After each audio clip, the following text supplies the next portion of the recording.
Hi everyone. Welcome to week 14 of General Astronomy. We are going to talk about galaxies today and the different types of galaxies that we know of. So these here that are being shown in this figure are all spiral galaxies. We'll get into the different types in a few more slides. So we'll look at the different types of galaxies. We'll talk about distance indicators. We will explain how galaxies interact and what this means. We'll also talk briefly about galactic cannibalism, one of my favorite vocabulary words in this entire course. And then also look at quasars and how we know what they are.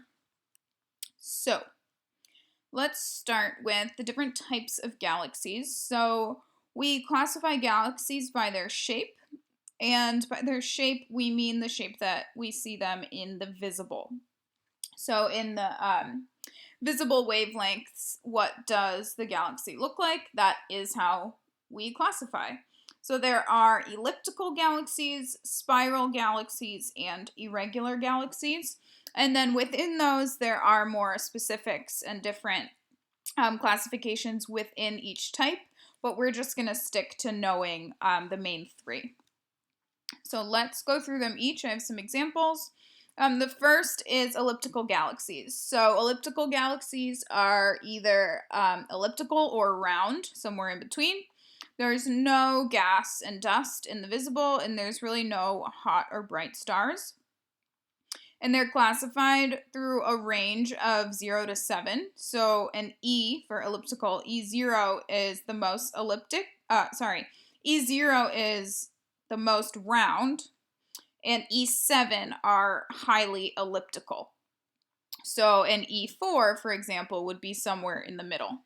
So this is calculated looking at the largest and the smallest part of their diameter and determining how elliptical they are. So an elliptical galaxy can actually be perfectly round. It would be an E0. But it would still be considered an elliptical galaxy. So this is an example here. You can see this shape.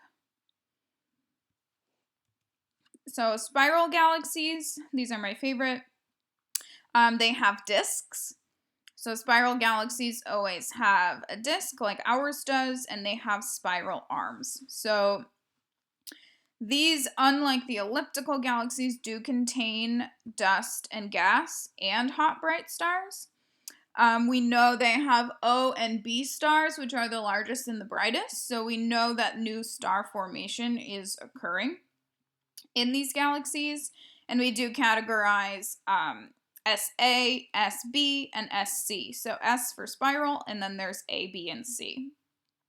A have the largest nuclei, really low dust and gas, and low hot and bright stars. Whereas SC has a very small nuclei, but a lot of hot and bright stars and a lot of gas and dust. SB is intermediate, sort of in the middle. Within the spiral galaxies, we also have barred spirals. So barred spirals are about 2/3 of all the spiral galaxies, and they are classified as SB, A, B, and C. So SB for spiral bar, A, spiral bar B, spiral bar C. So these have an elongated nucleus. So the nucleus is not a circle, but it is a bar. So it extends more in a bar shape, and then the spiral arms extend out from the bar nucleus. So this might look familiar because the Milky Way, which we talked about last week, is a barred spiral galaxy. So this is, these are not pictures of the Milky Way, but the Milky Way is a nice barred spiral galaxy. The last type are irregular galaxies. So the textbook called them a chaotic mix of gas, dust, and stars, which I loved that they called it chaotic. There's no distinct shape of these galaxies. There's no nucleus, there's no spiral bands, there's no central bulge. But these do make up about 1/4 of all of the galaxies. And we think they're mostly formed when other galaxies are deformed. So if another type of galaxy, either elliptical or spiral, had some sort of tidal force from another galaxy, something larger, acted on it, it sort of ripped the galaxy apart or at least disfigured it. That is how we can end up with irregular galaxies. They're generally very small, which means they're even more easily affected by other galaxies.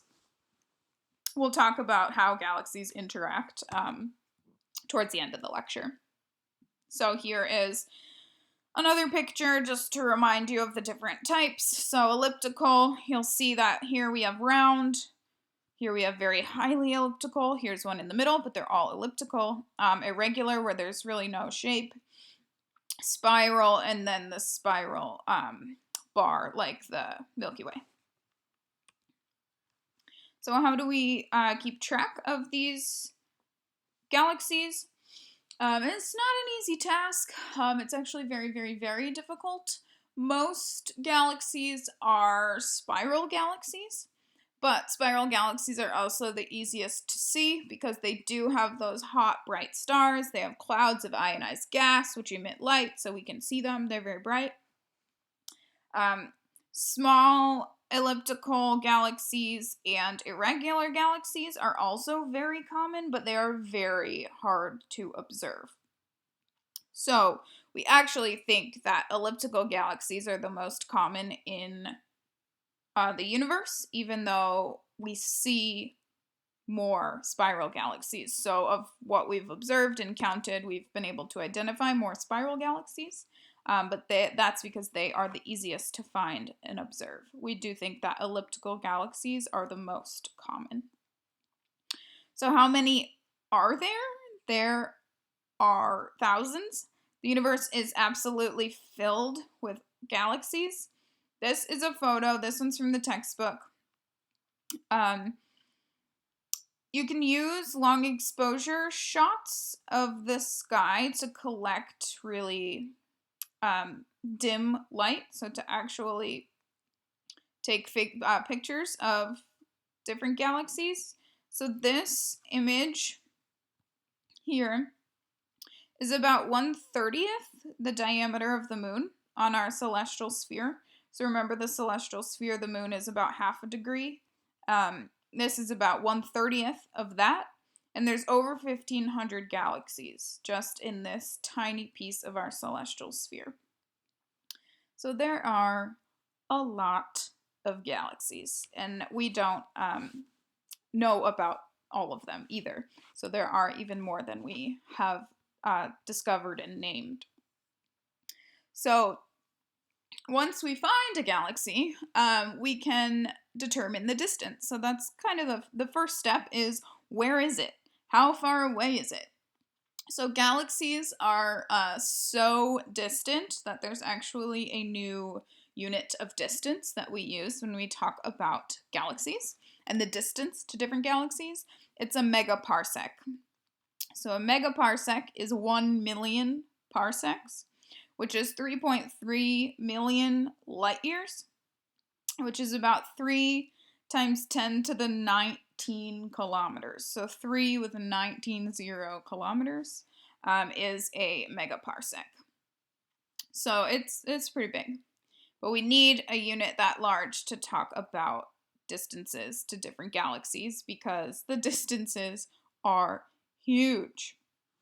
So how do we determine the distance?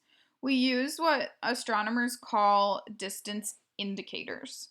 So distance indicators are objects with luminosities that we know. So we know the luminosity of a certain object, so we can use that to determine the distance to this galaxy.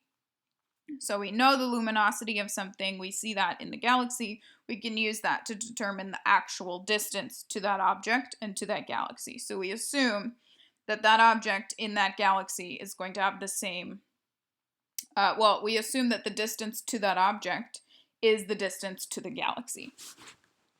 So our Cepheid variable stars, so the variable stars that we talked about last week, yes, we introduced that last week. those are very commonly used as distance indicators because we can observe them. And we know that period luminosity relationship that we talked about. So the way luminosity changes with the period of pulsation. And we can use the period of the star to determine the absolute magnitude. So we can use the pulsation to determine the absolute magnitude. We can then compare the absolute magnitude to the apparent magnitude to calculate the distance, which we've actually done in class before. The only problem is we cannot see these variable stars in galaxies that are beyond 30 megaparsecs from Earth. So within 30 megaparsecs, we are able to observe these variable stars, and we can use them as with pretty high confidence to determine distance. But further than 30 megaparsecs, we actually are not able to see these variable stars. So we have to find other distance indicators that can be less common. So some of the furthest distance indicators that we can use are very bright star clusters, a collapsing white dwarf, or a supernova at peak brightness are other things that we can use in place of the variable stars if the galaxy is too far away. So astronomers create sort of a calibration and build a distance scale to determine how far the galaxy is from Earth. So when we think about distance from Earth and when we think about megaparsecs, it's pretty different. It's pretty difficult to visualize and to conceptualize. So what we can think about is the look back time, which I love.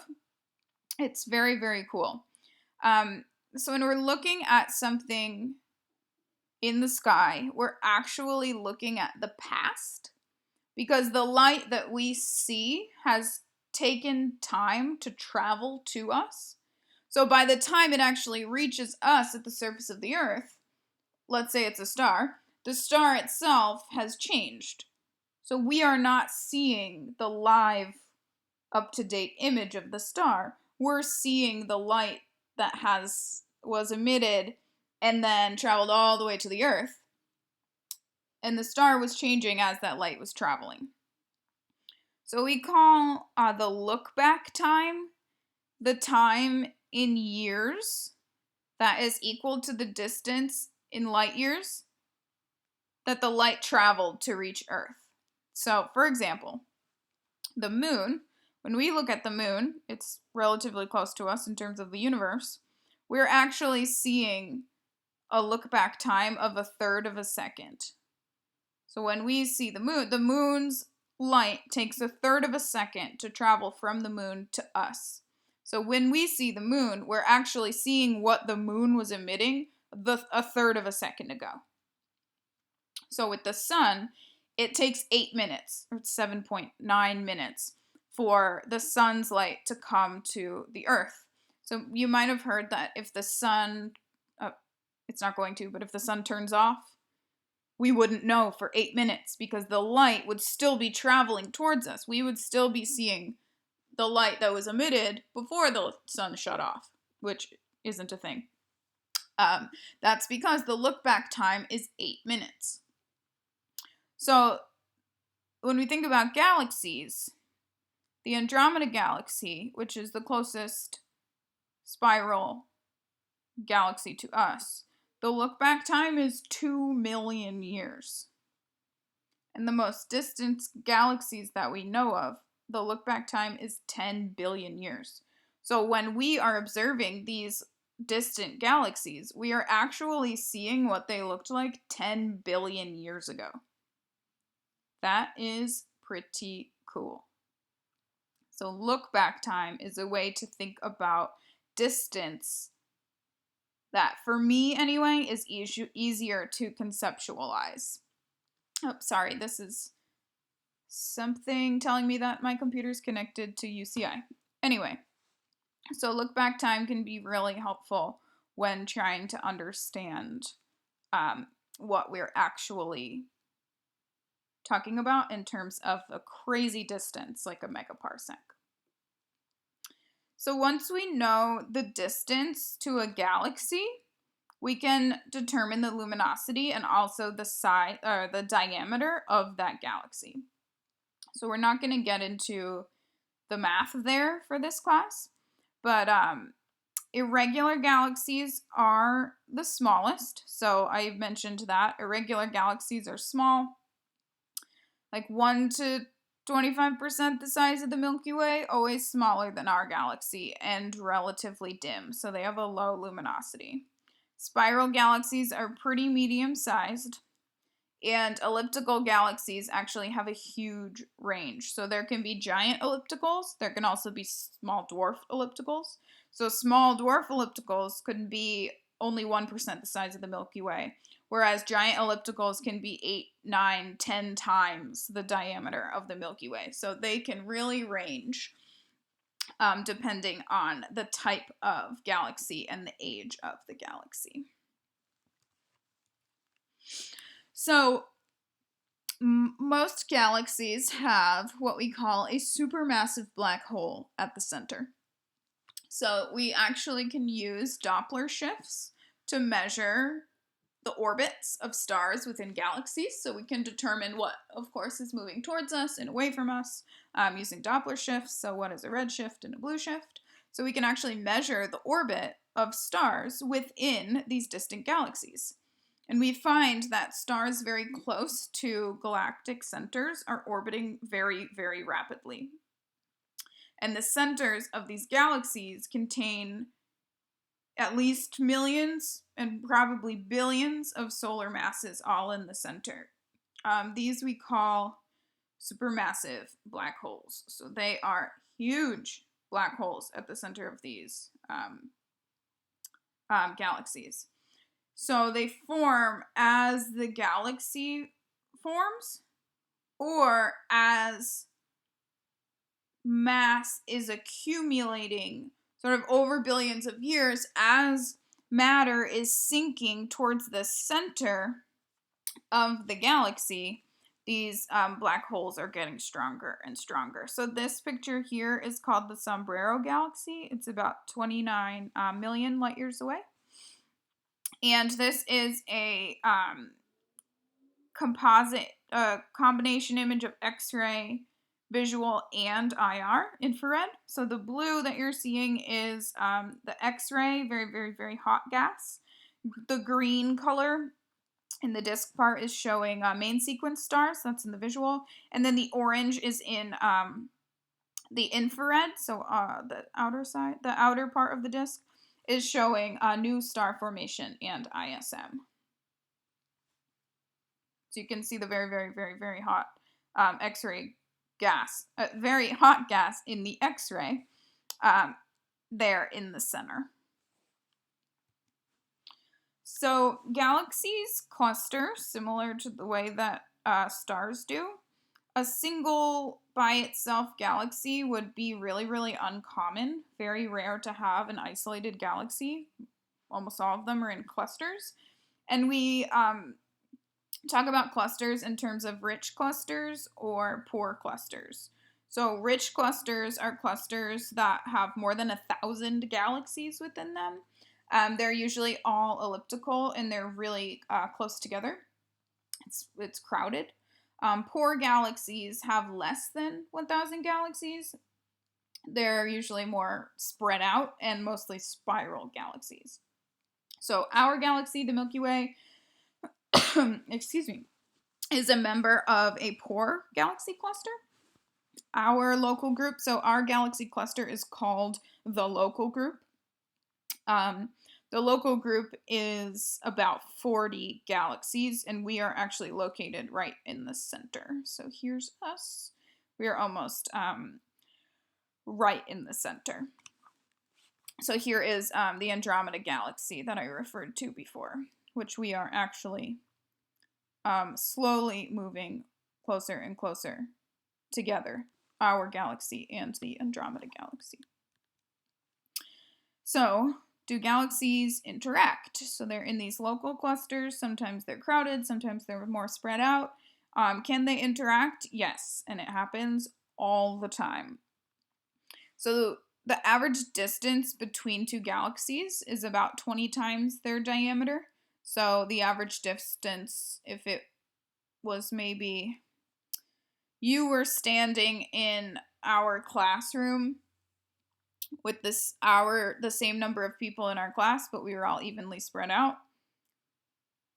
that would be about the distance, about the scale of galaxies together. So we know the universe is moving, the universe is expanding, things are changing. Galaxies often interact and collide and feel the effects of each other. Stars, on the other hand, generally do not. So stars essentially never collide, almost never collide.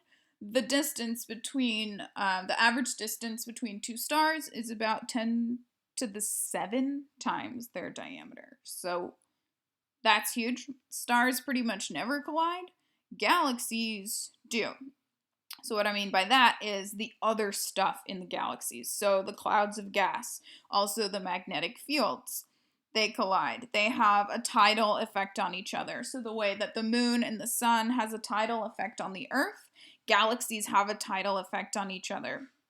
And this can actually create tidal tails, or what we call tidal distortion. It can distort the galaxy. So this is a galaxy here, a spiral.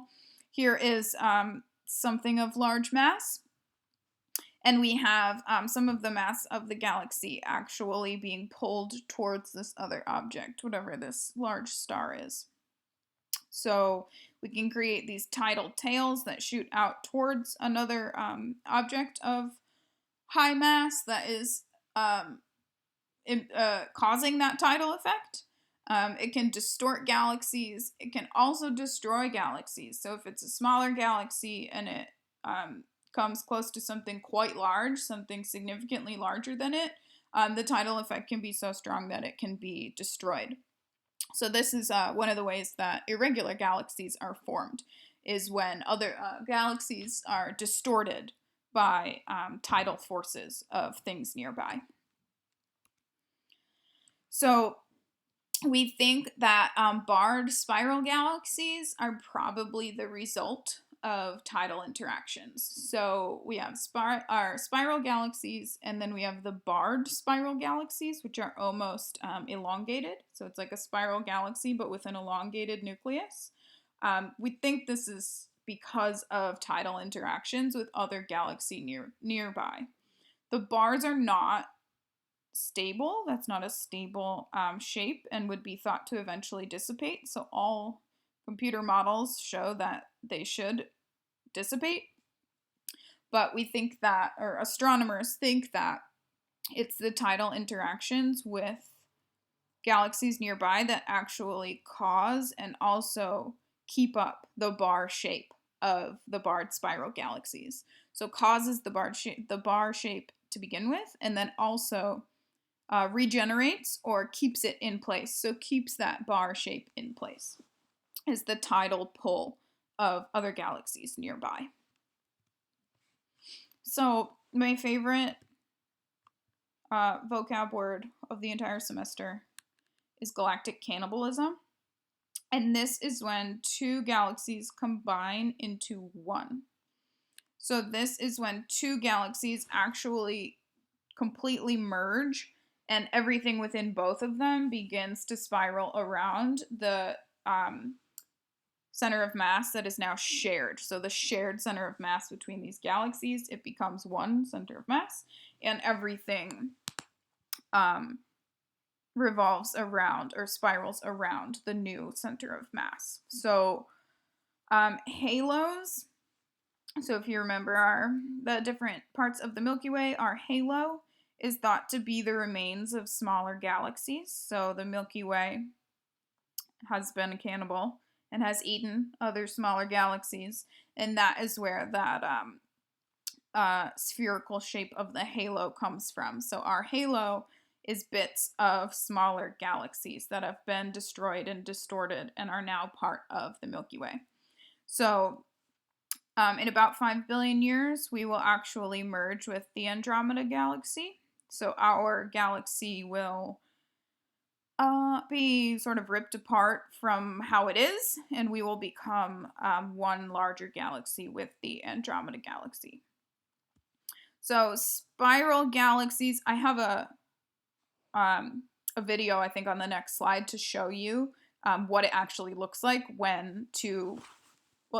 not what it looks like, but what it is predicted, or what we think, what the computer models show us that it's going to look like when the Milky Way and the Andromeda actually collide. But spiral galaxies, we assume, have not had large collisions because their shape would not be intact.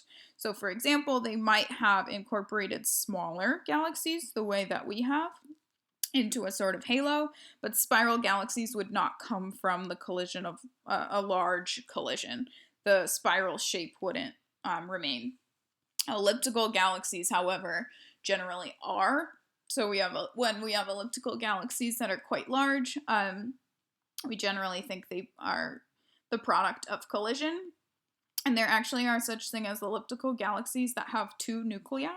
So two different galactic centers within the same galaxy, which is clear evidence for the multiple galaxy thought that came from multiple galaxies that have since combined. So this is a pair of colliding galaxies called the mice galaxies. This is an image taken by the Hubble telescope. Yes, so this, I want to show you this video here. There's a whole article on Vice about how our galaxy is going to combine with the Andromeda Galaxy, which is a really good read if you want to check it out. I have the link there on the slide.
So that would be the new center of mass. So there's a lot of new star formation there, which they said is the red color. This would be the new center of mass as our two galaxies collide.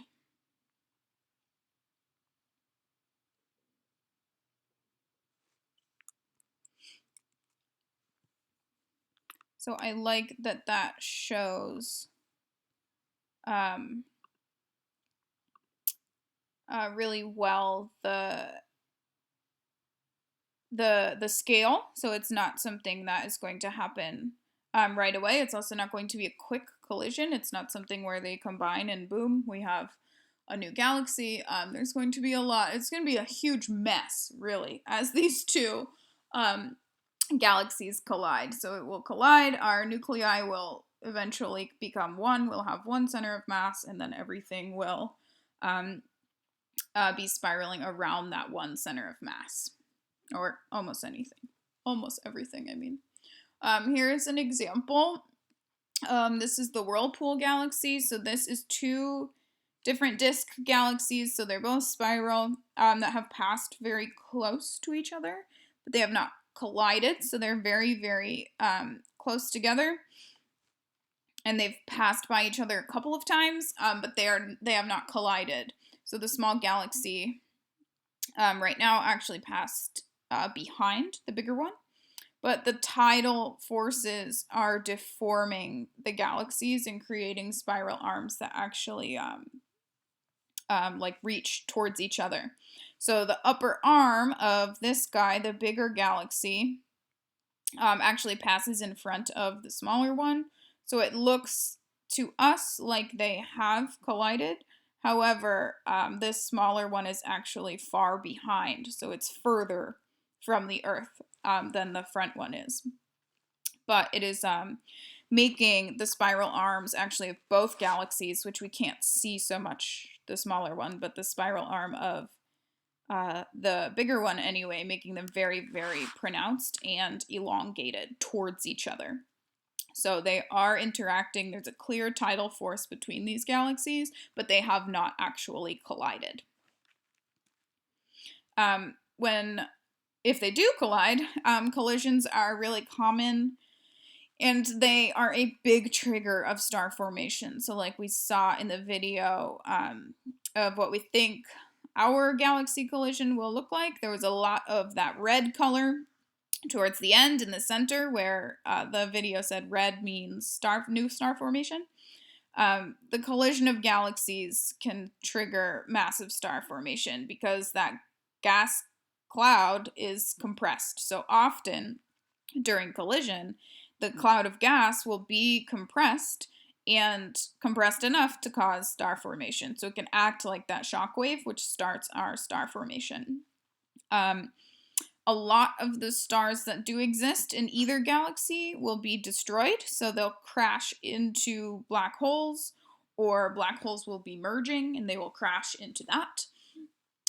Or they can actually be thrown out of a galaxy, so the star can actually be thrown out of a galaxy.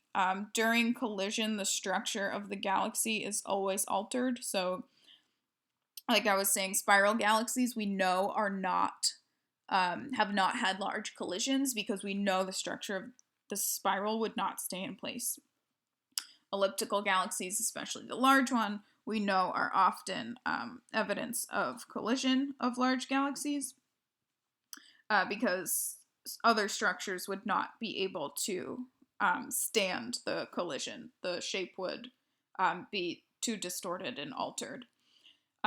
It sounds bad because we use the term collision, but it really is just a natural part of galactic evolution. So it's very natural, and it does sort of happen all the time. This is another image from the Hubble telescope of what we call the antenna galaxies.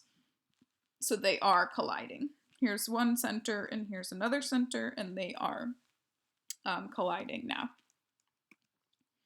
So another type of galaxy, or another way that we think about galaxies, are starburst galaxies. No relation to the candy. I have looked that up before.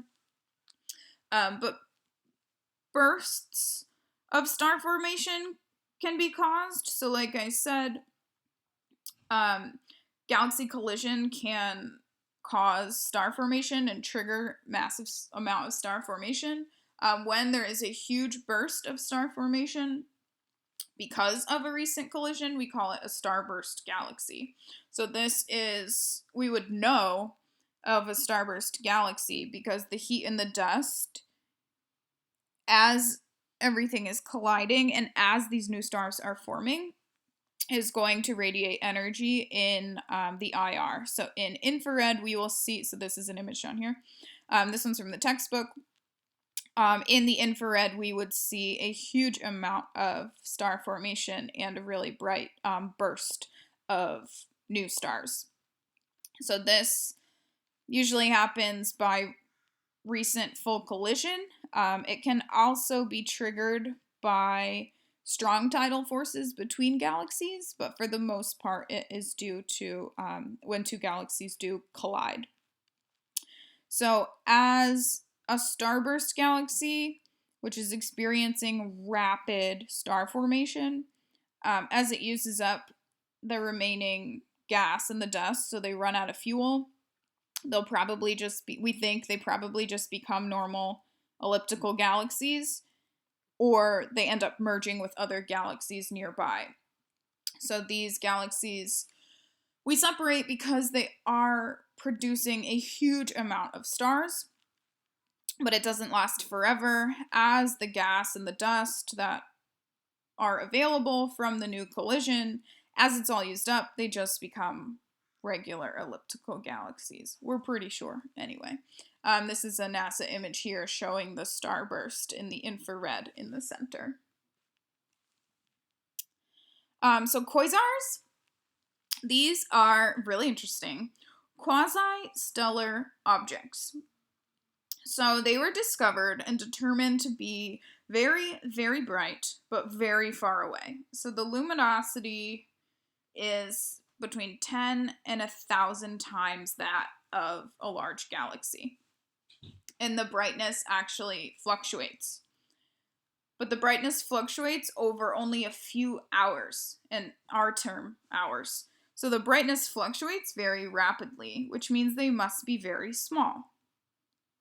So what are these things? How are they so bright and so small? This was a question for a long time. That is recently we've figured out. How are they so bright? How are they so small? What are these objects? They are generally surrounded by very hazy features. So here's an example. This is a Hubble image here.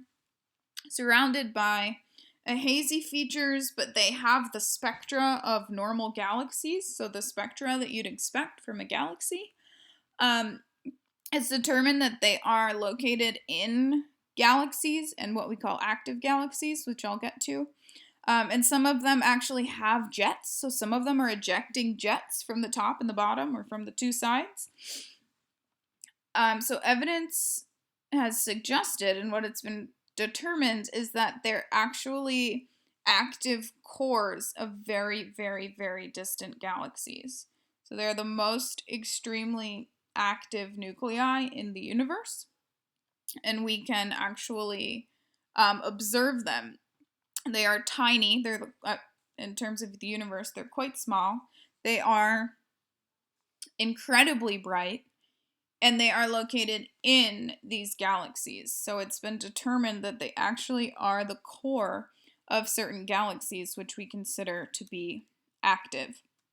So an active galaxy is a galaxy experiencing eruptions. And let me explain that. So an active galaxy is one that is erupting, so it is active. Most galaxies, as we talked about, have these supermassive black holes at their center, but very few of them are actually active. Most of the supermassive black holes are dormant, so they're not active. They are dormant, they are not erupting. So what do we mean by black holes erupting? Generally, it's caused by tidal forces. So tidal forces twisting black holes, or combining black holes and throwing material outward also throws material inward. So as galaxies are combining, they might throw some stars out of their galaxies. Material and matter is also being thrown inward, which means that material in that matter is going to fall into the black hole, into the center of the galaxy. This can often produce what we call an outburst, which we consider to be an active galaxy. So an active galaxy is one where material is actually being thrown in towards the black hole. Active galaxies are often distorted. They're usually,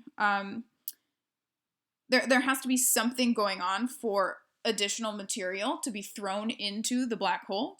So generally, the galaxies are being distorted from either collision or some sort of strong interaction from another galaxy.